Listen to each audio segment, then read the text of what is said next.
بزرگوں، دوستوں، عزیز ساتھیوں، السلام علیکم ورحمۃ اللہ وبرکاتہ۔ وعلیکم السلام ورحمۃ اللہ۔ نحمده ونصلي على رسوله الكريم، اما بعد فاعوذ بالله من الشيطان الرجيم، بسم الله الرحمن الرحيم۔ ولا تقولوا لمن يقتل في سبيل الله اموات بل احياء ولكن لا تشعرون۔ صدق الله العظيم وصدق رسوله النبي الامين المكين المختار الكريم، ونحن على ذلك لمن الشاهدين والشاكرين والحمد لله رب العالمين۔ معزز سامعین حضرات، خطبہ مسنونہ کے بعد میں نے جس آیت مقدسہ کو پڑھنے کا شرف حاصل کیا،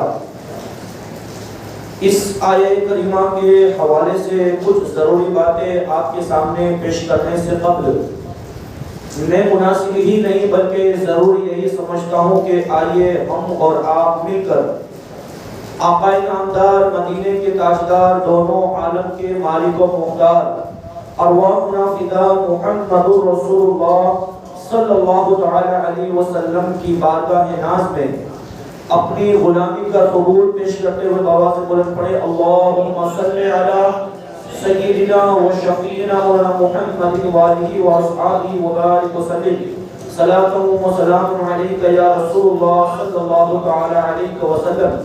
ایک اور مرتبہ جی لگا کر آل نبی کی بارگاہ میں درود پاک پڑھ لیجیے، اللہم صلی علی سیدنا و شفیعنا مولانا محمد وآلہ و اصحابہ وبارک وسلم، صلاۃ و سلام علیک یا رسول اللہ صلی اللہ تعالی علیہ وسلم۔ معزز حضرات، اللہ تبارک و تعالی اپنے قرآن مجید فرقان حمید میں ارشاد فرماتا ہے، وَلَا تَقُولُوا لِمَنْ يُقْتَلُ فِي سَبِيلِ اللَّهِ أَمْوَاتٌ بَلْ أَحْيَاءٌ وَلَكِنْ لَا تَشْعُرُونَ۔ ارشاد فرماتا ہے کہ اے لوگوں، تم جو اللہ کی راہ میں قتل کیے جاتے ہیں، شہید ہوتے ہیں، ان کو تم مردہ مت کہو، وہ زندہ ہے، تمہیں ان کی زندگی کا شعور نہیں، تمہیں ان کی زندگی کا خیال نہیں، تم ان کی زندگی کو نہیں سمجھ سکتے کہ وہ کس طرح اپنی قبروں میں زندہ رہتے ہیں، اپنی قبروں میں کس طرح وہ باحیا رہتے ہیں، زندگی کے ساتھ رہتے ہیں، اور ان کی زندگی ہمیشہ کے لیے جاوید ہو جاتی ہے، یعنی امر ہو جاتی ہے۔ وہ ظاہراً تو لوگوں کے سامنے سے رخصت ہوتے ہیں، لیکن مرنے کے بعد جب اپنی قبر میں جاتے ہیں اور جب ان کو قبر میں لٹایا جاتا ہے تو بیان کیا جاتا ہے کہ وہی انسان جو مر چکا ہے وہ قبر میں جانے کے بعد اس کی روحانیت اور زیادہ مضبوط ہو جاتی ہے۔ یہ کس کے بارے میں بیان ہو رہا ہے؟ وہ لوگ جو اللہ کی راہ میں اپنے سر کو کٹواتے ہیں، شہادت کا جام پیتے ہیں۔ اب آپ بہت دن سے ذکر شہدائے کربلا کا آپ بیان سن رہے ہیں، محرم الحرام کی محفلات چل رہی ہے جس میں آپ اولیاء کرام کی زندگی، صحابہ کرام کی زندگی اور حضور علیہ السلام کی سیرت کے حوالات سے بیانات سماعت کر رہے ہیں۔ آج میری تقریر کا عنوان سخن ہے کہ ایک اللہ کی راہ میں جو مرنے والا ہے، قتل ہونے والا ہے، اس کی زندگی مرنے کے بعد کتنی زیادہ اس کی روحانیت مضبوط ہو جاتی ہے، اور ہمیں ان لوگوں سے کتنا فیض حاصل کرنا چاہیے۔ میں آپ کو آج مختصر سے وقت میں سمجھاؤں گا کہ ایک شہید کا مرتبہ اور مقام کیا ہوتا ہے۔ اللہ کے رسول صلی اللہ تعالی علیہ وسلم نے حدیث پاک میں ارشاد فرمایا کہ جو شخص اللہ کی رضا کی خاطر، اللہ کی محبت کی خاطر اپنی جان کو اللہ کی راہ میں کٹواتا ہے، اپنی جان کو اللہ کی راہ میں قربان کرتا ہے، اللہ اس کو بغیر حساب و کتاب جنت کا مژدہ سنا دیتا ہے، بغیر کسی حساب کتاب کے۔ اور ایک اور حدیث میں اللہ کے رسول صلی اللہ علیہ وسلم نے ارشاد فرمایا کہ جب کوئی عام انسان مرتا ہے تو اس کی سکرات کے وقت اس کو بہت تکلیف ہوتی ہے. جب اس کے جسم سے روح کو نکالا جاتا ہے تو اس کو تکلیف، مشقتیں، پریشانیوں کا سامنا کرنا پڑتا ہے. لیکن قربان چاہیے ایک شہید کی زندگی پر کہ جب وہ مرتا ہے اللہ کی راہ میں اپنے سر کو کٹواتا ہے تو میرے رسول فرماتے ہیں کہ جو حقیقت میں جو شہید ہوتا ہے اس کو مرتے وقت، شہادت کے وقت اتنا ہی درد ہوتا ہے کہ جتنا ہمیں ایک چونٹی کاٹتی ہے. ایک چونٹی جب انسان کو کاٹتی ہے اور اس وقت جتنا درد ہوتا ہے اس سے بھی کم درد ایک شہید کو ہوتا ہے. اب یہاں پر سوال کرنے میں آتا ہے اس حدیث کے ضمن میں کہ یہ حدیث میں اللہ کے رسول علیہ السلام نے ارشاد فرمایا کہ ایک شہید کو ایک چونٹی کے کاٹنے کے برابر اس کو درد ہوتا ہے، تکلیف ہوتی ہے. وہ شہید جس کے سینے پر تلواریں چلائی جا رہی ہو، تیروں سے اس کے سینے کو چھلنی کیا جا رہا ہو، چاروں طرف سے دشمنان اسلام اس کے جسم کو روک رہے ہو، اس کے جسم کے اعضاء کو کاٹے جا رہے ہیں، اس کے جسم پر گھوڑے دوڑائے جا رہے ہیں، اس کے جسم پر اس کا جسم کو لہو لعان کہا جا رہا ہے، لیکن اس کے باوجود وہی انسان ایک چونٹی کے کاٹنے کے برابر اس کو تکلیف ہوتی ہے. اب یہاں پر میں آپ کو ایک بات بیان کروں کہ آپ جب کسی سے محبت کرتے ہیں، جب اس کی محبت میں آپ کو کوئی بھی چیز جب آپ کے سامنے آتی ہے تو آپ کسی چیز کی پرواہ نہیں کرتے. آپ جب کسی انسان سے محبت کرتے ہیں تو جب اس انسان کی محبت میں ڈوب جاتے ہیں تو پھر دنیا کی کوئی اور چیز آپ کے ذہن میں کبھی نہیں آتی. آپ اگر مال سے محبت کرتے ہیں تو پھر جب مال کمانے کی باری آتی ہے تو مال کمانے کے اندر ہمیں کوئی نظر نہیں آتا. جب ہم اپنے ماں باپ سے محبت کرتے ہیں، جب ماں باپ سے عقیدت رکھتے ہیں تو ماں باپ سے عقیدت رکھنے میں ہمیں کوئی اور نظر نہیں آتا. تو اسی طرح جب انسان اپنے سینے میں اپنے رب کی محبت کو بسا لیتا ہے تو اس رب کی محبت میں جب کوئی انسان اس کے سر کو جسم سے الگ کرتا ہے اس وقت بھی اسے موت کا بھی خیال نہیں رہتا، کیونکہ اس کے نظروں میں صرف اور صرف اللہ کے نور کے جلوے نظر آتے ہیں، صرف اور صرف اللہ کے جلوے. کیونکہ اللہ کا خود فرمان ہے کہ جب کوئی میرا محبوب بنتا ہے، میرا بندہ بنتا ہے تو میں اس کا ہاتھ بن جاتا ہوں جس سے وہ کام کرتا ہے، میں اس کی آنکھ بن جاتا ہوں جس سے وہ دیکھتا ہے، میں اس کی زبان بن جاتا ہوں جس سے وہ بولتا ہے، میں اس کے کان بن جاتا ہوں جس سے وہ سنتا ہے. اپنی شان کے مطابق اسی ضمن میں، اسی طرز پر، اسی واقعہ اور اسی حدیث کے ذریعے میں آپ کو ایک واقعہ بیان کروں اور آپ کو سمجھ میں آئے کہ جب کوئی انسان اللہ کی یاد میں ڈوب جاتا ہے تو دنیا کی محبت اور دنیا کی کوئی بھی تکلیف اس کے جسم پر کبھی اثر نہیں کرتی. سلطان بایزید بستامی رضی اللہ تعالیٰ عنہ اپنے پائے کے بہت بڑے مایہ ناز بزرگ تھے، بہت بڑی ہستی، بہت پائے کے بزرگ، بڑی ہستی تھے، اللہ کے ولی. اب وہ جنگل بیابان میں اللہ کا ذکر کرتے تھے اور وہ کہتے تھے انا الحق، انا الحق یعنی میں حق ہوں.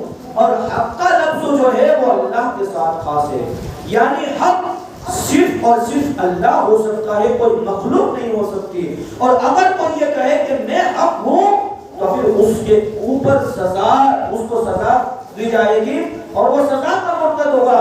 عزیزان ملت اسلامیہ، حضرت بایزید بستامی جنگل بیابان میں صدائیں لگا رہے تھے انا الحق، انا الحق، انا الحق، میں حق ہوں، میں حق ہوں. تو لوگوں نے جب یہ دیکھا تو علماء کرام اس زمانے کے انہوں نے فتویٰ لگایا کہ بھائی بایزید بستامی اتنے بڑے ولی ہو کر کے وہ یہ صدائیں دے رہے ہیں کہ میں حق ہوں، تو اب تو انہوں نے یہ دین سے خارج ہو گئے اور ان کو یہ بات سمجھانی چاہیے کہ آپ ایسا کیوں کر رہے ہیں، میں حق ہوں. اگر انہوں نے یہ حقیقت میں کہا ہے تب تو ان پر کلمہ پڑھنا لازم ہے اور توبہ کرنا لازم لازم ہے سب لوگ آپ کی بارگاہ میں حاضر ہوئے، آ کر کے عریضہ پیش کیا. سلطان بایزید بستامی آپ کا یہ معاملہ جب ہم نے دیکھا اور میں کرام نے آپ کے بارے میں یہ بیان کیا ہے، کیا آپ حقیقت میں یہ صدا لگاتے ہیں کہ انا الحق، میں حق ہوں؟ بایزید بستامی فرماتے ہیں کہ اگر تم اب مجھ کو یہ آواز لگا کے سنو تو میرا یہ سر میرے جسم سے جدا کر دینا، میرا سر میرے جسم سے جدا کر دینا. جب بایزید بستامی نے لوگوں سے کہا، لوگوں نے کہا کہ ٹھیک ہے کوئی بات نہیں، آپ کا حکم ہو، جیسا ہے ہم ویسا کریں گے. چند دن گزرے، واپس وہی صدا آنے لگی، انا الحق، انا الحق، میں حق ہوں، میں حق ہوں. لوگ کہے ننگی تلوار کو لے کر کے ایک شخص تھا تو حضرت بایزید بستامی سجدے کے حالت میں تھے اور وہ صدائیں لگا رہے تھے، انا الحق، انا الحق. وہ جو شخص تھا وہ ننگی تلوار حضرت بایزید بستامی کی گردن پر اس نے چلائی، حضرت بایزید بستامی کی گردن پر اس نے تلوار چلائی. لوگوں نے کیا دیکھا کہ تلوار ایک طرف سے دوسری طرف نکل گئی لیکن بایزید بستامی کی گردن ان کے در سے جدا نہیں ہوئی، ان کی گردن در سے جدا نہیں ہوئی. تلوار آر پار ہو گئی مگر خون کا ایک قطرہ بھی نہیں نکلا، ان کو تکلیف بھی نہیں ہوئی. جب آپ اپنی عبادت سے فارغ ہوئے، لوگوں نے واپس عرض کی سرکار آپ واپس وہی صدا لگا رہے تھے، ہم آئے تلوار لے کر کے، آپ کو تلوار چلائی، تلوار آر پار ہو گئی مگر آپ پر کوئی اثر نہیں ہوا. بایزید بستامی مسکرانے لگے اور فرمایا لوگوں تم جو میرے اندر سے آواز سنتے ہو انا الحق، انا الحق، وہ میری آواز نہیں بلکہ میرے اندر سے میرا پروردگار بول رہا ہے، میرے اندر سے میرا رب العزت آواز دے رہا ہے. یعنی میں اللہ کی یاد میں اتنا ڈوب جاتا ہوں، اتنا ڈوب جاتا ہوں کہ مجھے اپنی ذات کا خیال نہیں، بس اس کی ذات کا خیال رہتا ہے، بس اس کے جلوے نظر آتے ہیں، بس اس کے نظارے آتے ہیں. پھر میں بایزید نہیں رہتا، پھر میں اپنی ذات کو بھلا کر کے اللہ کی محبت میں اللہ کا محب بن کے اس کی محبت میں ڈوب جاتا ہوں. تو آپ نے یہ سمجھا کہ جب کوئی اپنی ذات کو اللہ کی یاد میں ڈبا دے تو پھر اس کو دنیا کا خیال نہیں رہتا، اس کو دنیا کی پرواہ نہیں رہتی، وہ اللہ کی یاد میں مست ہو جاتا ہے. آج ہم بہت سارے مستان لوگوں کو دیکھتے ہیں مجذوب. یہ مجذوب کون ہوتے ہیں؟ یہ ہر دم اللہ کی یاد میں ڈوبے رہتے ہیں.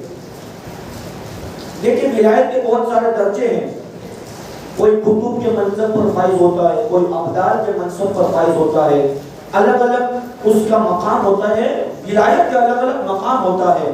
کوئی اللہ کا دوست، کوئی اللہ کا محبوب، محبوب ربانی، محبوب الہی، محبوب یزدانی، یہ اللہ کے محبوب ہی بندے ہوتے ہیں. اسی ولایت کے منصبوں میں سے ایک منصب ہے جس کو مجذوبیت کہا جاتا ہے، اور یہ منصب، یہ مجذوب کا یہ جو عہدہ ہے یہ اس وقت حاصل ہوتا ہے کہ جب کوئی انسان اللہ سے اپنی لو لگا لے، دنیا کو ترک کر دے، اور جب وہ انسان اللہ کی محبت میں چلا گیا اور اللہ کی محبت کو اگر اس نے پار کر لیا تو وہ ولی اقدام قطب بن جاتا ہے.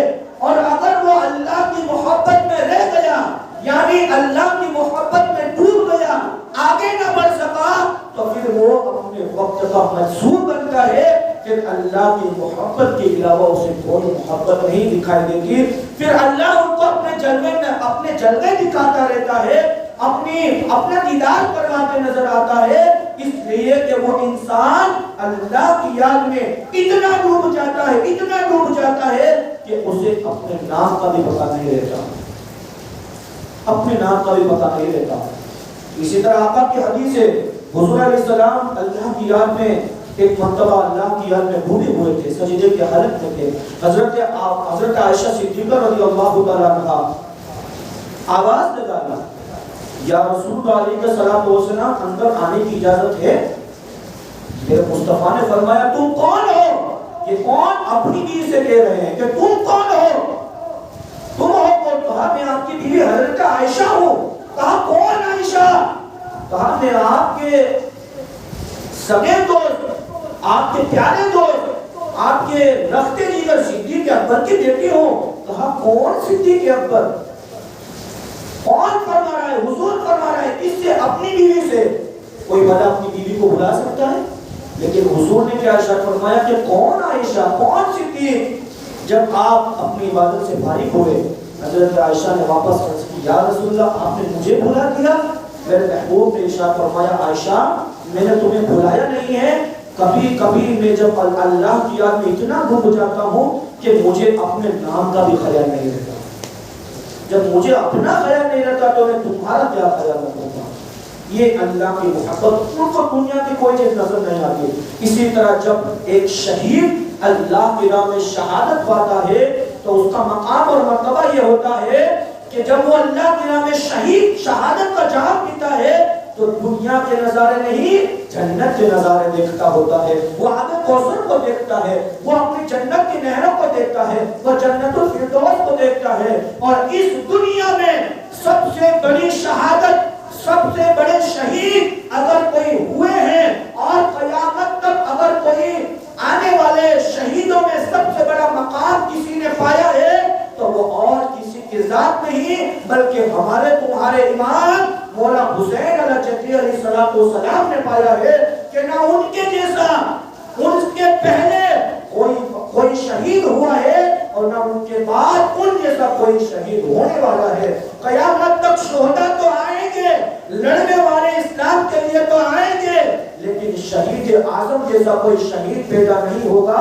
وہ کربلا کا خونی منظر، وہ پہلا اور آخری منظر امام حسین کا وہ منظر تھا کہ جہاں پر اپنے خاندان کو قربان کیا، اپنی آنکھ کو قربان کیا، اپنے بھتیجے، اپنے بانچے، بہنوں کے بیٹے ان سب کو قربان کر دیا اور اسلام کے پرچم کو اپنے شہادت کے خون سے ہمیشہ کے لیے امر کر دیا اور اسلامیت کی فوقیت پر، اسلام کی بلندی پر امام حسین کا نام سنہرے الفاظ میں وہ رقم کر دیا گیا۔ عزیزان ملت اسلامیہ، اپنے آپ کو بیان کرو کہ شہید کس کو کہتے ہیں اور اس کی زندگی کیا ہوتی ہے۔ ایک واقعہ بیان کرو پھر تقریر کو ختم کرو۔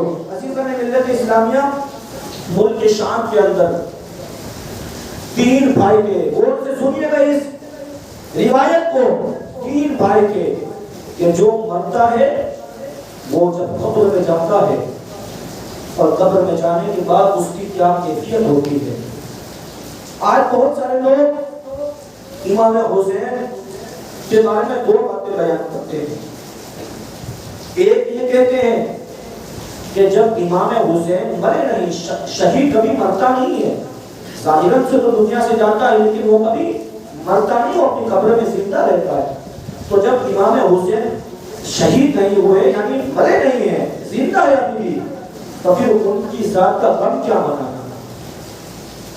اور ایک لوگ یہ ہیں کہ وہ امام حسین کا غم مناتے ہیں اور کہتے ہیں یعنی جو جتنے بھی وہ کام کرتے ہیں ان کاموں کو کرنے کے بعد کہتے ہیں کہ ہم امام حسین کا غم منا رہے ہیں۔ اپنے آپ کو یہ یہاں پر بتانا چاہتا ہوں کہ آج پوری قوم مسلم میں دو چیزیں سب سے زیادہ ہو رہی ہیں اور اس کے اندر کتنے اختلافات ہو رہے ہیں، اتنے لڑائی جھگڑے ہو رہے ہیں کہ میں آپ کو کیا بتاؤں۔ پہلی چیز، امام حسین کی یاد میں لوگ آج بہت زیادہ یہ باتیں ہو رہی ہیں، لوگ ڈھول تاشے پھر طرح طرح کے وہ پرگم وغیرہ بجاتے ہیں اور کہتے ہیں کہ یہ ہماری امام حسین سے محبت ہے اور ہم کو منائیں گے کیونکہ ہم ان کو بجا کر کے امام حسین کو یاد کرتے ہیں۔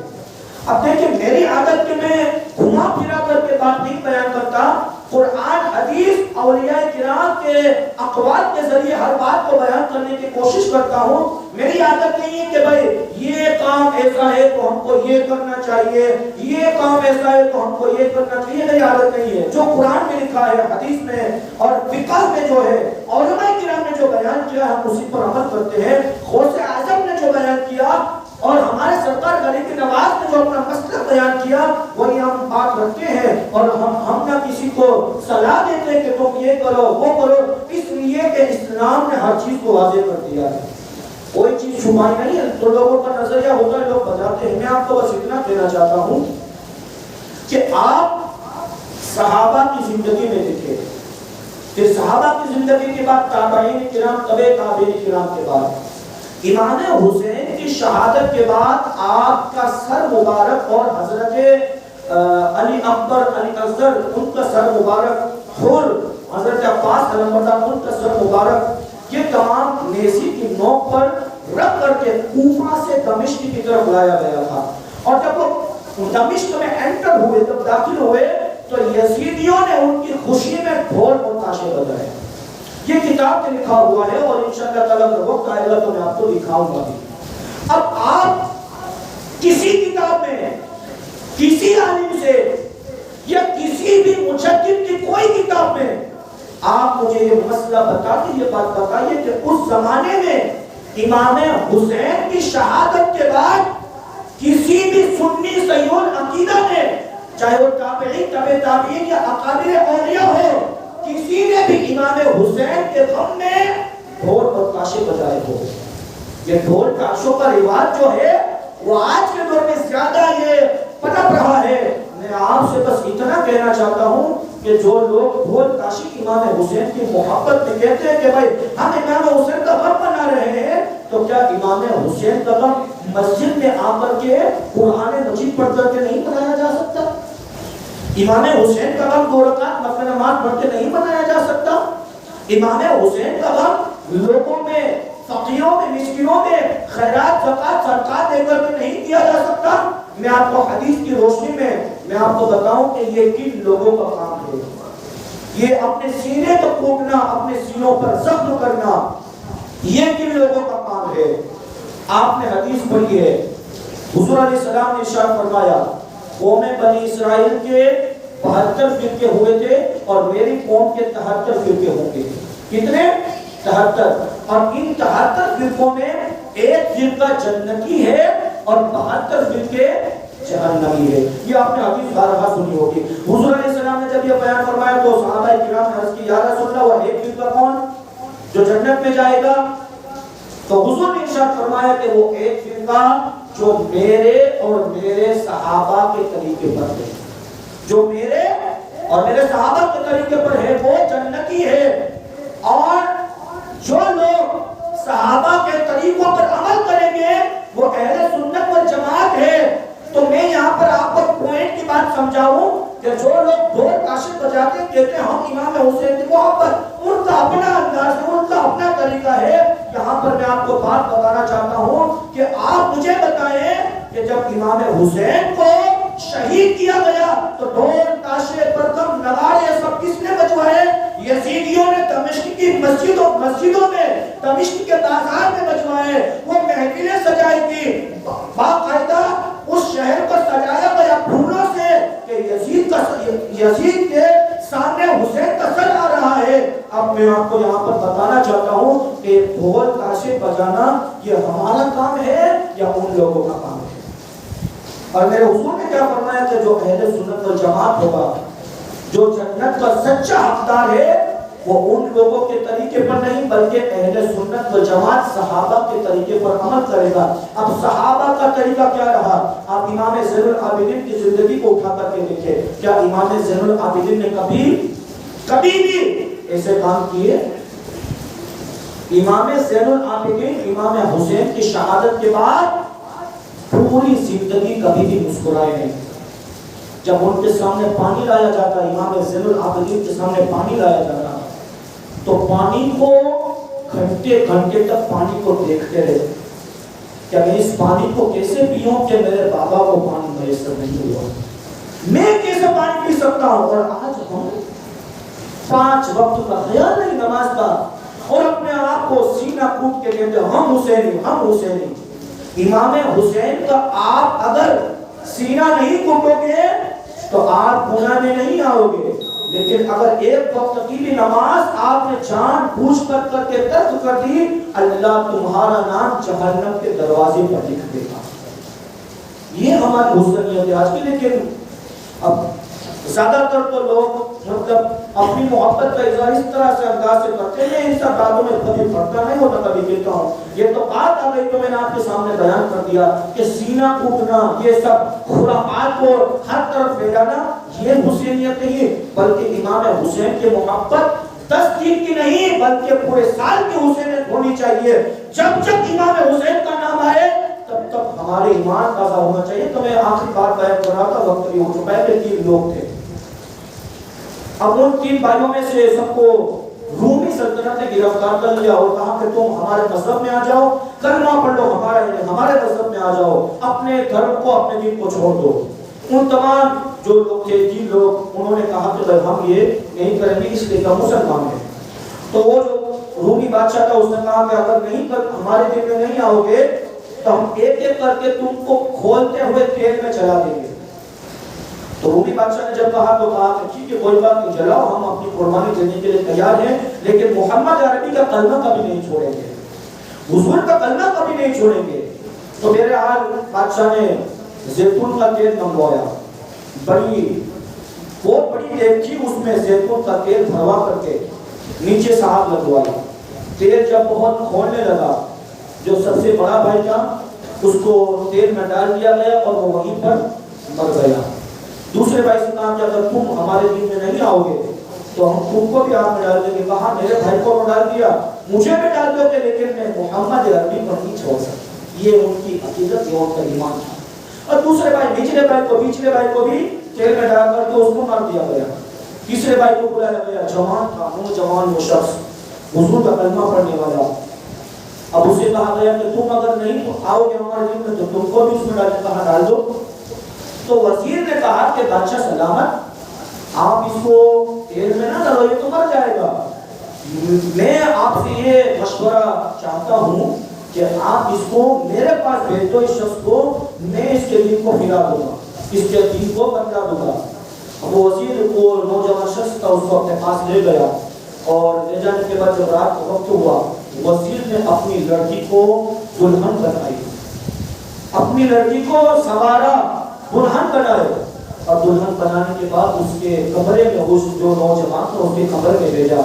جب اندر سے اس لڑکی نے دروازہ بند کر دیا، بہت حسین جمیل خوبصورت لڑکی تھی، اندر جب آئی بستر پر بیٹھی، قربان جائیے اس نوجوان کی روحانیت پر کہ اس نے مصلی کو بچھایا اور نفل نماز کو شروع کر دیا۔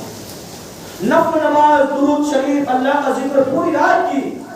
جب صبح ہوئی تو اس نوجوان نے لڑکی کی طرف نظر بھی نہیں اٹھائی، نظر بھی نہیں کی، اور وہ لڑکی اپنے باپ کے پاس گئی، کہا بابا جان وہ تو میری طرف دیکھتا بھی نہیں ہے۔ کہا کہ ابھی پہلی رات ہے، وہ تھوڑا نیا ہے تو اس کو احساس نہیں ہوگا، دھیرے دھیرے تم جاؤ، وہ تمہاری طرف کھینچا چلا آئے گا۔ اب وہ لڑکی واپس دوسری رات گئی، واپس وہی معاملہ، تیسرے دن گئی، واپس وہی معاملہ، اسی طرح 40 دن گزر گئے۔ 40 دن گزر گئے، وہ لڑکی روم میں جاتی صبح واپس، لڑکی روم میں جاتی صبح واپس۔ 40 دن گزرنے کے بعد وہ لڑکی اس انسان کو ہلا کر کے پوچھتی ہے، تو انسان ہی ہے یا کوئی جنات ہے؟ مجھے میں نظر نہیں آتی؟ وہ شخص بیان کرتا ہے کہ جس کے دل میں اور نظروں میں محمد صلی اللہ علیہ وسلم کی محبت بسی ہو، اس کی نظروں میں پھر کسی اور کی محبت نہیں بن سکتی۔ لڑکی کو سمجھ آ گیا کہ یہ سچا انسان، پکا انسان ہے۔ فوراً وہاں پر اس لڑکی نے نوجوان کے ہاتھوں سے کلمہ پڑھا، اور وہ لڑکی 2 گھوڑے لے کر کے اس نوجوان لڑکے کو لے کر کے وہاں سے بھاگ گئی۔ جب جنگل کے راستے میں پہنچے، پیچھے سے بادشاہ کے وزیر لوگوں کے غلام بھی تھے، غلام میں پہنچنے کو آئے تھے۔ اب جیسے ہی وہ آگے بڑھے، پیچھے سے جو نوجوان آئے گھوڑے پر سوار ہو کر کے، اور ان کے ساتھ نورانی مخلوق تھی، قریب 70,000 کے قریب نورانی مخلوق۔ جب یہ نوجوان اور لڑکی نے دیکھا کہ یہ کون ہے، تو کیا دیکھتے ہیں کہ اس کے سگے 2 بھائی جس کو تیل میں جلایا گیا تھا، وہ اپنے جسم کے ساتھ اس کی نظروں کے سامنے کھڑے ہیں۔ اب یہ نوجوان دیکھ کر کے حیران ہو گیا کہ یہ تو میری نظروں کے سامنے مر گئے تھے، یہ زندہ کیسے ہو گئے؟ وہ 2 نوجوان تھے، انہوں نے کہا کہ بھائی تم نے ہم کو وہ تیل میں جا کر تو دیکھا، ہم تیل میں